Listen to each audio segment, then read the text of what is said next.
Setelah memilih senjata yang cocok untuknya, Suho terus mengeksplor tempat itu. Dia terus berjalan menelusuri lorong hingga dia berada di lorong yang dipenuhi dengan prajurit baju zirah. Namun ketika Suho terus berjalan melewati deretan armor yang ada di sepanjang jalan, tiba-tiba armor yang berada di belakang Suho hidup dan menyerangnya. Untung saja Suho sempat untuk menangkisnya menggunakan sarung tangan yang barusan dia ambil. Lalu sarung tangan yang dia kenakan tiba-tiba bergetar dan memunculkan efek daya tarik yang langsung mengoplok si armor hingga koit. Suho pun mendapatkan kenaikan level untuk yang pertama kalinya. Namun setelahnya dia menyadari bahwa saat ini dia sudah dikepung oleh para armor yang jumlahnya bejibun. Dengan kecepatan yang dia miliki saat ini, Suho berhasil mengoploki armor-armor itu satu persatu. Setiap kali Suho menghancurkan armor itu, Suho mendapatkan kenaikan level secara bertahap. Dalam hati Suho menyadari jika semakin banyak musuh yang dia bunuh, maka levelnya akan semakin naik. Itu seperti yang dialami di dalam sebuah game.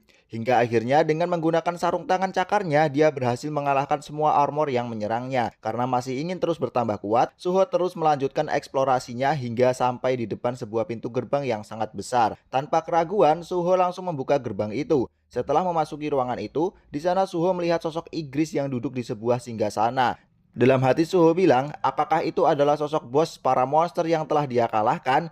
Di saat Suho sedang memasang kuda-kuda untuk menyerang duluan, tiba-tiba dengan kecepatan kilat Igris langsung membabat Suho. Melihat serangan kilat itu, Suho tak berkutik. Dan Igris sukses mengalahkan Suho dalam sekali serangan. Setelah kalah, Suho tiba-tiba respawn di tempat pertama kali dia memasuki ruangan itu. Lalu Suho pun kembali menelusuri lorong dan di sana dia mendapati sebuah api yang tadinya menyala saat ini sudah padam. Dia berpikir mungkin saja api itu adalah nyawanya untuk mengalahkan sang bos monster. Jika semua api padam, dia tidak tahu apa yang akan terjadi padanya. Jadi sekarang dia harus lebih berhati-hati lagi. Karena saat ini levelnya sudah naik, Suho mengambil sarung tangan yang lebih kuat sesuai dengan levelnya saat ini. Tapi ketika akan bergerak maju, lagi-lagi Suho berhasil dikalahkan dan respawn ke tempat semula. Hingga api yang belum padam hanya tinggal tersisa satu saja. Merasa bahwa bos monster terlalu kuat untuk dikalahkan, Suho menjadi frustasi. Dan Suho memutuskan untuk menaikkan levelnya setinggi mungkin sebelum menantang bos monster lagi. Untuk persiapan yang lebih matang, kali ini Suho membawa seambrek senjata yang menurutnya akan berguna. Menyadari bahwa monster armor itu bisa hidup kembali meskipun sudah dia kalahkan, Suho mempunyai ide untuk terus membabat monster-monster armor hingga levelnya mencukupi untuk menantang bos monster itu. Dan setelah itu, Suho terus mengoploki prajurit armor terus dan terus. Semakin levelnya meningkat, semua statistiknya juga mengalami kenaikan. Hal itu membuat instingnya semakin tajam, pergerakannya semakin cepat, kekuatannya semakin kuat, sampai pada akhirnya muncul sebuah quest dari sistem yang memberi keterangan bahwa Suho telah mencukupi syarat untuk menjadi player. Setelah menerima quest itu, Suho ditantang untuk bertahan selama mungkin dari serangan musuh. Kemudian muncul beberapa gate di sekitarnya. Dari dalam gate itu, keluar segerombolan prajurit armor yang langsung menyerangnya. Merasa sebelumnya dia bisa mengalahkan para prajurit armor itu, Suho pun bersemangat untuk melanjutkan pertarungan. Nah, saat sedang melawan para prajurit armor, Suho tiba-tiba dikejutkan dengan serangan sihir api dari para penyihir di sana. Menyadari bahwa serangan itu cukup merepotkan, Suho langsung memasang kuda-kuda untuk bertahan. Kemudian terlihat para penyihir api mulai merapalkan mantra untuk menyerang Suho secara berjamaah.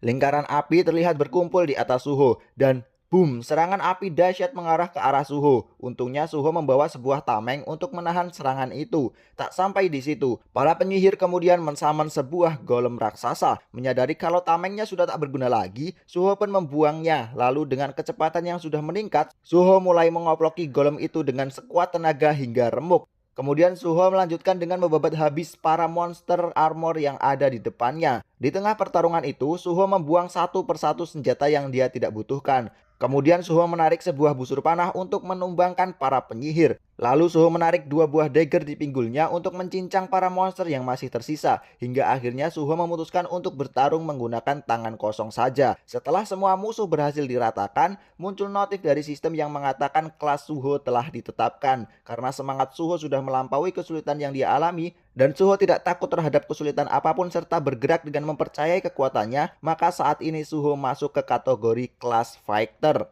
Selain itu, Suho juga diberikan kesempatan untuk berganti kelas yang lebih tinggi berdasarkan dengan poin advance yang dia dapatkan. Tidak lama kemudian, notif kembali muncul.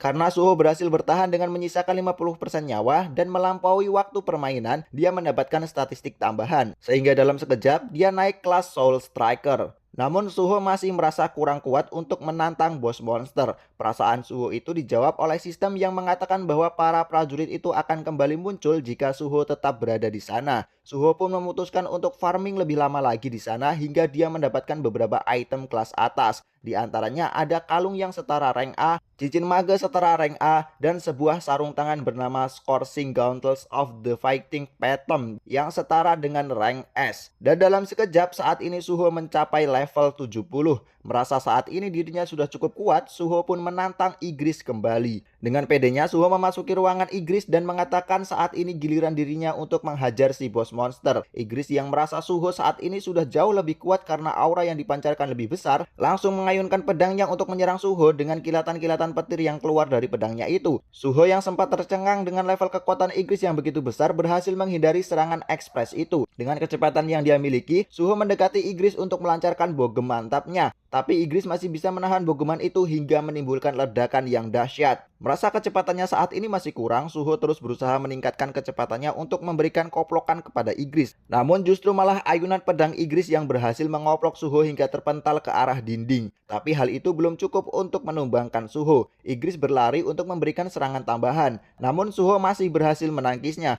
Igris pun merasa kagum melihat kekuatan monark muda yang ada di hadapannya itu meskipun belum 100%. Di sisi lain, Suho menyadari bahwa kekuatan bos monster ini jauh lebih tinggi dibandingkan dengan para prajurit biasa yang dikoploki di luar ruangan. Kekuatan bos monster ini di luar nalar, tapi dia juga merasa bahwa saat ini kekuatannya pun di luar nalar. Meskipun belum terlalu paham dengan aturan yang ada di game ini, tapi Suho menyadari bahwa sejak awal dirinya sudah mendapatkan tambahan statistik sehingga dia bisa mengalahkan monster kelas atas meskipun masih level 1. Dan jika saat ini dirinya yang level 70 ditambah dengan statistik tambahan itu, maka bisa dibilang saat ini dirinya setara dengan level 110. Lalu Suho melanjutkan pertarungan dengan memberikan serangan kepada Igris hingga akhirnya dia mendapatkan sebuah celah. Akhirnya Suho berhasil mendaratkan sebuah bogeman mantapnya kepada Igris hingga Igris terpental membentur dinding. Setelah mendapatkan koplokan telak dari Suho, Igris akhirnya menghilang. Setelah berhasil mengalahkan Igris, Suho mendapatkan banyak kenaikan level. Lalu muncul lagi sebuah gate di sana. Suho pikir itu adalah jalan keluar. Namun setelah memasukinya, dia malah dibawa ke dalam Demon Castle. Di sana dia sudah disambut oleh seekor Cerberus. Tapi setelah menatap Suho, Cerberus itu mengeluarkan keringat dingin dan tidak jadi menyerangnya. Kemudian Suho berjalan menelusuri tempat itu. Suho menemukan sebuah pintu yang mirip dengan ruangan Igris sebelumnya dan dia memutuskan untuk tidak memasukinya saja. Lalu dengan sangat mudahnya Suho mulai mendaki Demon Castle. Bagi Suho, para iblis yang ada di sana benar-benar seperti keroco saja. Sembari terus menaiki lantai, level Suho naik dengan begitu cepatnya. Suho hanya butuh waktu 1 jam untuk menyelesaikan satu lantai. Hal itu lebih cepat dengan yang Jino lakukan di masa lalu. Bahkan dalam sekejap dia sudah bisa mencapai level 100 tanpa kesulitan yang berarti. Di lantai 100, Suho disambut oleh Esil dan prajuritnya. Karena ingin menyelesaikan ini dengan cepat, Suho bermaksud untuk langsung mengoplok Esil. Tapi Esil langsung menghentikan niat Suho dan menawarkannya sebuah pesta makan-makan. Di sisi lain, Suho malah menanyakan sebenarnya lingkaran apa yang muncul itu. Esil pun menjelaskan bahwa itu adalah gate yang digunakan sebagai pintu untuk menuju ke dimensi lain. Setelah mengetahui itu, Suho berpamitan kepada Esil. Dia menolak jamuan makan dari Esil karena dia pikir bahwa hidangan makanan manusia dan iblis itu berbeda. Selain itu, dirinya juga belum cukup umur untuk minum kawa-kawa. Setelah pergi dan memasuki gate yang ada di depannya, saat ini Suho dibawa ke rumah semut. Di sana dia sudah disambut oleh ribuan semut yang siap melawannya. Meskipun bergidik ngeri dengan para semut yang tidak ada habisnya meskipun sudah dia koploki berkali-kali, Suho tetap menghajar para semut itu tanpa tersisa. Berkat mengalahkan para semut itu, kini Suho sudah mencapai level 94.